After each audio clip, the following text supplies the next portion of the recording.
Hello everyone, कैसे हैं आप लोग। मैं हूं अशफाक। आज आपके सामने लाया हूं जी हिस्ट्री का इम्पोर्टेंट सब्जेक्टिव क्वेश्चन। और आपको पता है ये कौन सा सवाल है? ये वही सवाल है जो आपके सेंटअप एग्जाम में आया था और शायद ही आप लोग बना पाए होंगे। तो उम्मीद है जो पढ़ रहे हैं तो बना ही लिए होंगे, है ना। मेरा बोलने का मतलब जो नहीं बना पाए उसके लिए मैं बोल रहा हूँ, ठीक है।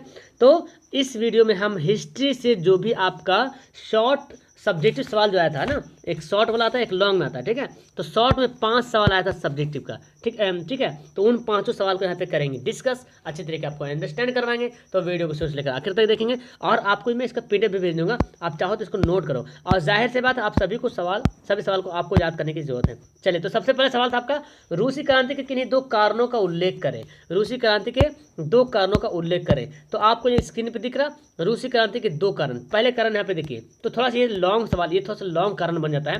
पहला कारण है मजदूरों की दयनीय स्थिति, ये पहला कारण था। तो आपको पॉइंट याद करना है, कारण तो बहुत सारा है, तो आपको दो ही कारण लिखने बोल रहा। रूस में मजदूरों की स्थिति अत्यंत दयनीय थी, ठीक है। मजदूरों की स्थिति जो थी अत्यंत दयनीय थी, मतलब बहुत ही एकदम इनकम का मामला गड़बड़ हो गया था। उन्हें अधिक काम करना पड़ता था। ओ लीजिए, पैसा भी कम, स्थिति भी दयनीय और काम भी ज़्यादा। जाहिर सी बात है उनकी मजदूरी भी काफ़ी कम थी। ले बाप रे बाप रे, उनके साथ व्यवहार भी दुर्व्यवहार और अधिकतम शोषण किया था। ओ माय गॉड, ये तो बहुत बड़ा मसला आ गया था, ठीक है। मजदूरों को कोई राजनीतिक अधिकार नहीं था, वो अपनी मांगों के समर्थन में भी हड़ताल भी नहीं कर सकते थे और ना मजदूर संघ भी बना सकते थे। मार्क्स ने मजदूरों की स्थिति का चित्रण करते हुए लिखा क्या, कि मजदूरों के पास अपनी बेड़ियों खाने के अलावा और कुछ भी नहीं है। आप चाहो तो ये लाइन लिख सकते हो और चाहो तो नहीं भी लिख सकते हो, ठीक है। तो सबसे बड़ी बात यहाँ पे हो गया कि मजदूरों की स्थिति दयनीय थी।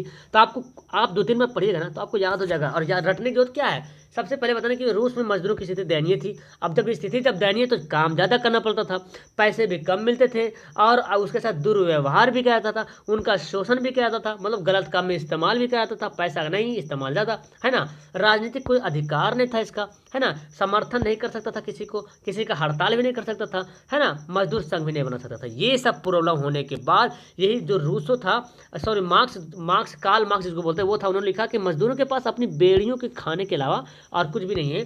तो ये ऑब्जेक्टिव सवाल में आता है कि मजदूरों के पास अपनी बेड़ियों खाने के अलावा और कुछ नहीं। किसने कहा था? कार्ल मार्क्स ने कहा था। आप ये लाइन चाहो तो हटा दो, चाहे लिख दो, कोई दिक्कत नहीं। या मजदूर पूंजीवादी व्यवस्था एवं जारशाही की निरंकुशता को समाप्त कर सर्वहारा वर्ग का शासन स्थापित करना चाहते थे। बिल्कुल। तो वही मजदूर क्या किया, पूंजीवादी को खत्म, पूंजीवादी व्यवस्था और जारशाही, मतलब जो राजा चल रहा था, जो शासन चल रहा था, उसको खत्म करके सर्वहारा वर्ग स्थापित करना चाहता था। ये एक पहला प्रॉब्लम हो गया। दूसरा समस्या ये था, कारण था औद्योगिकीकरण की समस्या, मतलब औद्योगिकीकरण। आप जानते हैं रूस में अलेक्जेंडर थर्ड के समय में औद्योगिकीकरण की गति में तीव्रता आई, ठीक है, बहुत ज़्यादा तीव्रता आई। लेकिन रूसी औद्योगिकीकरण पश्चिमी पूंजीवादी औद्योगिकीकरण से भिन्न था। मतलब कि रूस में जो औद्योगिकीकरण हो रहा था, तो पश्चिमी जो पूंजीवादी जो औद्योगिकीकरण हुआ था उससे कुछ अलग था।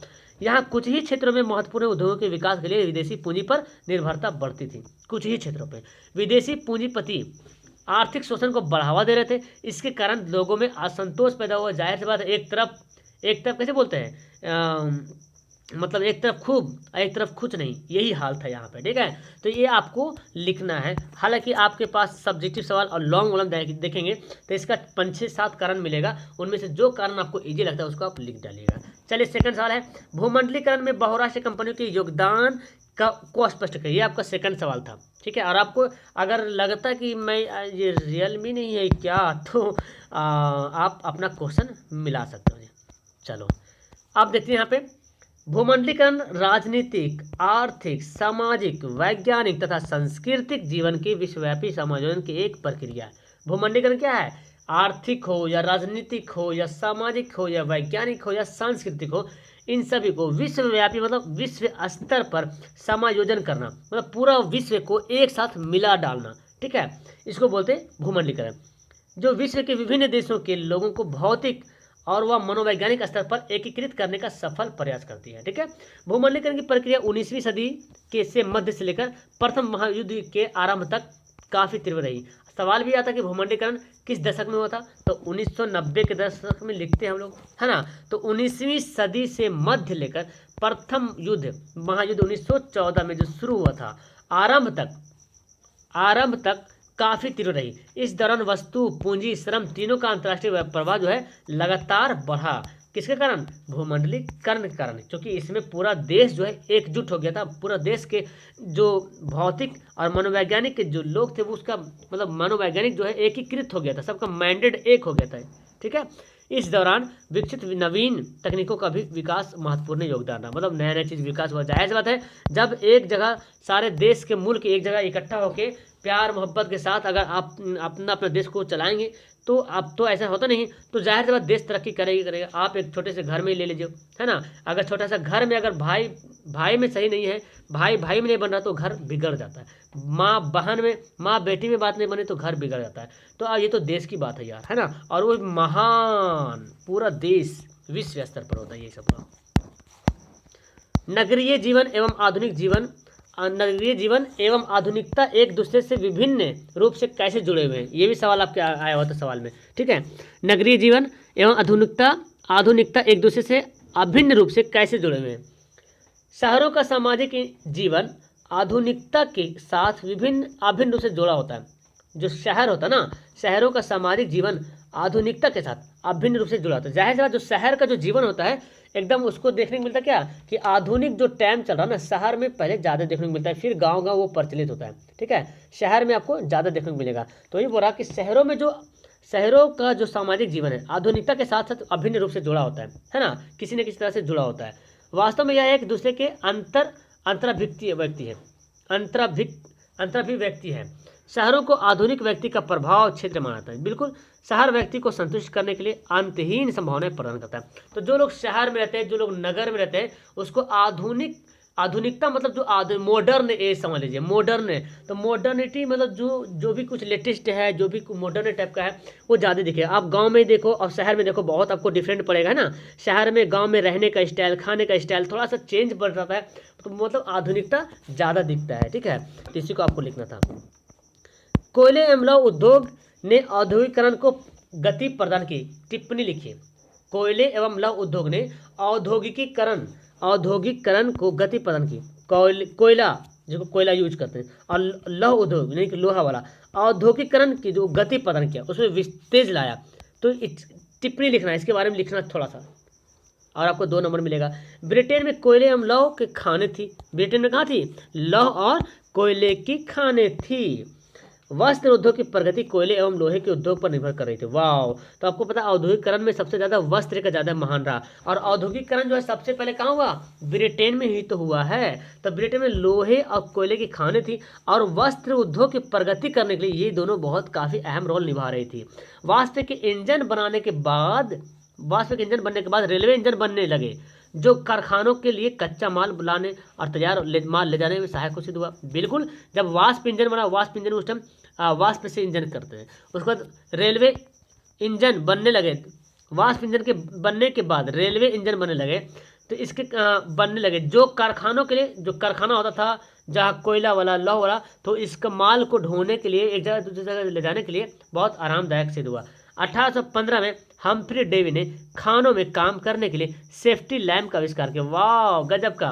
तो जाहिर सेफ्टी लैम्प जानता है, जो लैम्प हम लोग इस्तेमाल करते हैं वही सेफ्टी लैम्प है। आजकल तो लैम्प, तो बच्चा लैम्प जानेगा क्या होता है लैम्प, तो गूगल में सर्च करेगा, है ना। घर में मिलना मुश्किल है, हाँ गांव में अभी तक मिलेगा, अब तो लाइट है पूरा LED, है ना। चलिए, तो बोलता कि किसने? हम्फ्री डेवी ने। वही खान में जो खान होता था, इसको क्या बोलते हैं? खान, समझ रहे ना, खान साहब नहीं, खान, लोहा के खान, हाँ, जो खान पहाड़ों वाले रहता है, लोहा की खो खान इसको बोलता है। ठीक है। तो लोहे की खान या कोयले की खान में अंधेरा होगा ना, तो रोशनी करने के लिए क्या चाहिए? सेफ्टी, एक लैम्प की जरूरत पड़ा। तो सेफ्टी हम्फ्री डेवी ने 1815 में सेफ्टी लैम्प का आविष्कार किया। 1815 में हेनरी बेसेमर ने लोहे को जलाने की भट्टी का आविष्कार किया। वाह, लोहे को जलाने की भट्टी का आविष्कार भी कर दिया। किसने? हेनरी बेसेमर ने, उसी डेट को।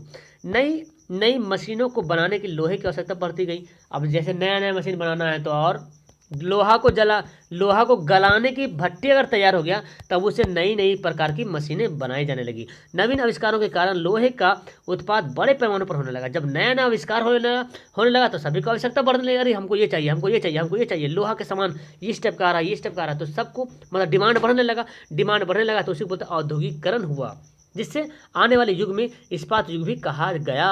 आने वाले युग में उसको उस इस्पात युग भी कहा गया। इस प्रकार कोयला एवं उद्योग औद्योगिकरण में प्रधान हुआ। तो समझ में आ गया कोयला और लौह क्यों प्रधान है, क्योंकि वस्त्र औद्योगिकरण में वस्त्र का बहुत बड़ा हाथ रहा और वस्त्र के उत्पादन में ये उद्योग जो है निर्भर था इसी पर। और इसको होने के बाद इंजन वाप इंजन बना, ये कोयला यहाँ पे इस्तेमाल होता था, आना जाना है ना, ले जाना। फिर हम्फ्री डेवी को काम करने के लिए हम्फ्री डेवी ने आविष्कार कर दिया लैंप को। फिर 1915 में बेसेमर ने लोहा के गलाने की भट्टी भी आविष्कार कर लिया। जब लोहा गलने लगा तो अब क्या तरह तरह की चीज़ें बनने लगी। इस तरह से औद्योगिकरण में उन्होंने वो बहुत हेल्प किया। अगला सवाल था कि असहयोग आंदोलन के कारण बताइए। तो यहाँ पे मैंने 2 ही कारण लिखे हैं, क्योंकि 2 कारण काफ़ी है। 2 नंबर के सवाल में तो 2 कारण ज़्यादा लिखने से क्या होता है, कारण तो बहुत सारा है, तो जब लॉन्ग सवाल आएगा 5 नंबर तो 5 कारण लिखेगा, 6 कारण लिखेगा चलेगा। लेकिन मैं यहाँ पे 2 ही कारण दिया हूँ।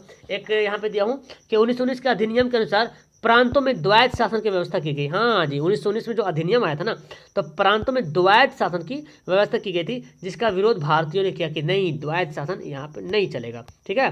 दूसरा था कि रॉलेट एक्ट आंदोलन का कारण बना। एक तो ये भी बना कि असहयोग आंदोलन होना का 1919 में जो रॉलेट एक्ट जो लगा था, तो रॉलेट एक्ट आंदोलन का कारण बना, क्योंकि इस कानून के दौरान किसी भी व्यक्ति को गिरफ्तार कर बिना सुनवाई के सजा दी जाती थी। भारतीयों ने इस कानून का क्या विरोध किया तथा इसे काला कानून की संज्ञा दी। इसकी प्रक्रिया ने आंदोलन की पृष्ठभूमि बनाई गई। और यहाँ पे बना सकते हैं जालियांवाला बाग भी बना सकते हैं, क्योंकि जालियांवाला बाग भी हुआ था 13 अप्रैल 1919 को, तो ये भी असहयोग आंदोलन का कारण हुआ था। इस तरह से 1920 में असहयोग आंदोलन शुरू हुआ था और 1922 में असहयोग आंदोलन खत्म हो गया था, क्योंकि आपको पता है कि चौरा चौरी हत्याकांड हुआ था 1922 में, तो गांधी जी को ये असहयोग आंदोलन वापस लेना पड़ा था। तो आप यहाँ पे ये भी लिख दे सकते हैं, रॉलेट एक्ट कारण लिखेंगे, देखो रॉलेट एक्ट लिखेंगे और रॉलेट एक्ट में के बारे में 2-3 लाइन लिख दीजिएगा।